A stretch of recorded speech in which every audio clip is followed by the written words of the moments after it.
সমগ্ৰ দেশ আজি ৰামময় হৈ পৰিছে। বহু আকাংক্ষিত বহু প্ৰতীক্ষিত যি জয় শ্ৰীৰামৰ যি মন্দিৰ প্ৰাণ প্ৰতিষ্ঠা এই প্ৰাণ প্ৰতিষ্ঠা বিগত 500 বছৰৰ বিৰতিৰ পিছত ইতিমধ্যে আজি সেই দিনটো সজীৱ হৈ উঠিছে আৰু তাৰ কাৰণে ইতিমধ্যে সমগ্ৰ দেশত ইতিমধ্যে পুৱাৰে পৰা আমি দেখিছোঁ যে ৰামৰ নামেৰে ইতিমধ্যে ধ্বনিত হৈছে আৰু অসমতো ইতিমধ্যে বিভিন্ন ধৰণৰ কাৰ্যসূচী লোৱা হৈছে। গোলাঘাট জিলাৰ বিভিন্ন প্ৰান্তত আজি দিনজোৰা কাৰ্যসূচী পুৱাৰে পৰা চলি আছে।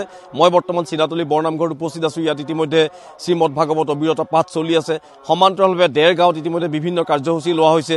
গোলাঘাটত দিনৰ 11 বজাৰ পৰা এটা বিশাল ধৰ্মীয় ৰেলীৰ ইতিমধ্যে আয়োজন কৰা হৈছে।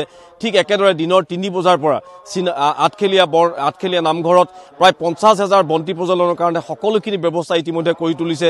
স্বচ্ছতাৰ পৰা আৰম্ভ কৰি ৰামৰ সেৱালৈকে অবিৰত ভাগৱতৰ পৰা আৰম্ভ কৰি বন্তি প্ৰজ্বলনলৈকে যথেষ্টখিনি ইতিমধ্যে কাৰ্যসূচী গোলাঘাটত লোৱা হৈছে। মই এবাৰ কেমেৰাপাৰ্চন প্ৰশান্তক মই দেখুৱাবলৈ কৈছোঁ যে চিনাতলী বৰনামঘৰত উপস্থিত আছোঁ। বৰনামঘৰত ইতিমধ্যে ইয়াত যি দৈনিক ভাগৱত পাঠ সেই ভাগৱত পাঠ ইতিমধ্যে চলি আছে। মই কেমেৰাপাৰ্চন প্ৰশান্তক মই দেখুৱাবলৈ কৈছোঁ যে যি অখণ্ড আমি ভাগৱত পাঠ বুলি কওঁ সেই ভাগৱত পাঠ ইতিমধ্যে চলি আছে আৰু সকলোৱে ইতিমধ্যে আহি ইয়াত আজি পুৱাই চাকি বন্তি জ্বলোৱা পৰিলক্ষিত হৈছে। মই বাহিৰৰ পৰা অকণমান নামঘৰৰ ভিতৰৰ দৃশ্য মই কেমেৰাপাৰ্চন প্ৰশান্তক অকণমান দেখুৱাবলৈ কৈছোঁ যে ইতিমধ্যে পাঠ চলি আছে। দুজন ব্যক্তিয়ে ইতিমধ্যে পাঠ পঢ়ি আছে আৰু সমান্তৰালভাৱে ইতিমধ্যে ইয়াৰ যিখন স্থানীয় ৰাইজ আছে চিনাতলীৰ সকলো ওলাই আহি এই নামঘৰৰ চৌহদৰ পৰা আৰম্ভ কৰি সমগ্ৰ গাঁওখন ইতিমধ্যে পৰিষ্কাৰ কৰি তুলিছে আৰু আজি দিনজোৰা কাৰ্যসূচী আছে চিনাতলী বৰনামঘৰ বা চিনাতলী গাঁওখনত কি কি কাৰ্যসূচী আছে। মই আমাৰ চিনাতলী বৰনামঘৰ সমাজ পৰিষদৰ সাধাৰণ সম্পাদক আছে আমাৰ লগত, বাকী কৰ্মকৰ্তাসকল আছে, মই অকণমান জানিম। যিহেতু আজি সমগ্ৰ দেশ ৰামময় হৈ পৰিছে, সকলোৰে মুখে মুখে কেৱল ৰামৰ ধ্বনি। আজি দেখিছোঁ যে চিনাতলীটো ইতিমধ্যে অখণ্ড ভাগৱত চলিয়ে আছে। আজি কি কি কাৰ্যসূচী আছে আজিৰ প্ৰাণ প্ৰতিষ্ঠা দিনটোত? হয়, গোলাঘাট জিলাৰ ঐতিহ্যমণ্ডিত চিনাতলী বৰনামঘৰ তৰফৰ পৰা আমি সকলোকে সেৱা জনাইছোঁ। আজি অযোধ্যাৰ নৱনিৰ্মিত ৰাম মন্দিৰত ভগৱান শ্ৰীৰামচন্দ্ৰ যি প্ৰাণ প্ৰতিষ্ঠা অনুষ্ঠান হ'ব, এই অনুষ্ঠানৰ লগত আমাৰ চিনাতলীবাসী ৰাইজেও বিস্তৃত কাৰ্যসূচী লোৱা হৈছে আৰু চিনাতলী বৰনামঘৰত ইতিমধ্যে আমাৰ অবিৰত ভাগৱত পাঠ চলি আছে আৰু প্ৰতি ঘৰ বাসিন্দাই 700 ঘৰৰ অধিক বাসিন্দাই এগছিকৈ বন্তি প্ৰজ্বলন কৰিব আৰু আমাৰ বৰনামঘৰত 1000 গছৰ ওপৰত আমি বন্তি প্ৰজ্বলন কৰিম আৰু সকলোৱে আনন্দত নধৰা হৈছে, সকলোৱে কাৰ্যসূচীত সহযোগ কৰিছে। গুৰুত্বপূৰ্ণ কথা, আজি যিহেতু ৰামৰ নামেৰে সমগ্ৰ দেশ গুঞ্জৰিত হৈছে, অসমতো বিভিন্ন কাৰ্যসূচী, গোলাঘাটৰ বিভিন্ন দিশত কাৰ্যসূচী আছে। আপোনালোকে ইতিমধ্যে অখণ্ড ভাগৱত চলি আছে আৰু কি কি কাৰ্যসূচী?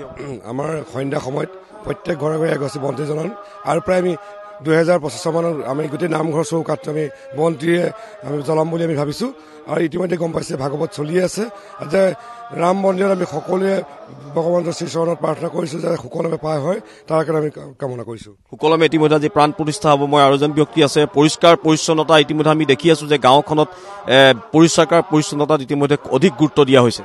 হয়, জয় শ্ৰীৰাম। আজি ৰামময় ভাৰতবৰ্ষ, আজি ভাৰতবৰ্ষত লগতে সমগ্ৰ বিশ্বৰ বাবে এটি বিশেষ দিন। এই বিশেষ দিনটোৰ আমি বহুত উৎকণ্ঠিতভাৱে অপেক্ষা কৰি আছিলোঁ। এই দিনটোক লক্ষ্য কৰি আজি সপ্তাহজোৰা স্বচ্ছতা অভিযান আজিলৈকে আমি কৰি আছোঁ আৰু ভৱিষ্যতেও আমাৰ এইটো পণ আছে, আমি স্বচ্ছতাটো সদায় বৰ্তাই ৰাখিম। বিশেষভাৱে আজিৰ দিনটো আমি সমগ্ৰ সনাতনী সমাজে ইতিমধ্যে ভাৰতবৰ্ষৰ প্ৰতিজন সনাতনী হিন্দুৱে ইতিমধ্যে শ্ৰীৰামক হৃদয়ত প্ৰতিষ্ঠা কৰি লৈছে। আজি ৰামৰ প্ৰাণ প্ৰতিষ্ঠা অযোধ্যাত হ'ব। এই দিনটো আমাৰ বাবে এটা বিশেষ দিন আৰু এইখিনিতে মই এটা কথা ব্যক্ত কৰিব বিচাৰিছোঁ। কালি আমি আমাৰ চুবুৰীত পৰিষ্কাৰ পৰিচ্ছন্নতা, আজিৰ দিনটোৰ বাবে পৰিষ্কাৰ পৰিচ্ছন্নতাৰ যিখিনি কাম কৰিছিলোঁ, সেইখিনি কামৰ ভিতৰতে আজি ৰাম মন্দিৰ প্ৰতিষ্ঠাৰ বিষয়টো আলোচনা হৈছিল। তেতিয়া আমাৰ চুবুৰীত থকা সৰু সৰু ল'ৰা ছোৱালী 5ম শ্ৰেণী, 3য় শ্ৰেণী, 4ৰ্থ শ্ৰেণীৰ ছাত্ৰ ছাত্ৰীসকলে ৰামৰ ছবি অংকন কৰি আনি আমাৰ হাতত জমা দিছিল। আজি গধূলি যদি পাৰোঁ বন্তি প্ৰজ্বলনৰ সময়ত আমি সেইখিনি দেখুৱাবলৈ চেষ্টা কৰিম। জয় শ্ৰীৰাম। গুৰুত্বপূৰ্ণ কথা ইতিমধ্যে মই পুনৰবাৰ কৈছোঁ যে চিনাতলীত বিভিন্ন কাৰ্যসূচী লোৱা হৈছে। পুৱাৰে পৰা ইতিমধ্যে স্বচ্ছতাৰে আৰম্ভ হৈছে আৰু সমান্তৰালভাৱে বন্তি প্ৰজ্বলন হৈছে। সন্ধ্যালৈ পুনৰ বন্তি প্ৰজ্বলন হ'ব। সমগ্ৰ গাঁওখনৰ 700ৰো অধিক পৰিয়াল আছে আৰু 700ৰো অধিক পৰিয়ালে ইতিমধ্যে ঘৰে ঘৰে বন্তি প্ৰজ্বলন কৰিব। চাৰিআলি তিনিআলি সকলোতে বন্তি প্ৰজ্বলন হ'ব। ঠিক দেৰগাঁৱতো বহু কাৰ্যসূচী আছে, গোলাঘাট নগৰত বহুত কাৰ্যসূচী আছে আৰু আমি আঠখেলীয়াৰ পৰা পোনপটীয়া আপোনালোকৰ কাৰ্যসূচী দেখুৱাম। 50,000 চাকি জ্বলাবৰ কাৰণে সম্পূৰ্ণ আঠখেলীয়া বৰনামঘৰ সমিতি সাজু হৈছে। মন্ত্ৰী মুখ্যমন্ত্ৰী অজন্তা নেওগে 3 বজাত উদ্বোধন কৰিব গতিকে দিনজোৰা কাৰ্যসূচী আছে আজি ৰামময় হৈ পৰিছে গোটেই সমগ্ৰ অসম আমি প্ৰতিটো কাৰ্যসূচী প্ৰতিটো প্ৰান্তৰ পৰা দেখুৱাই থাকিম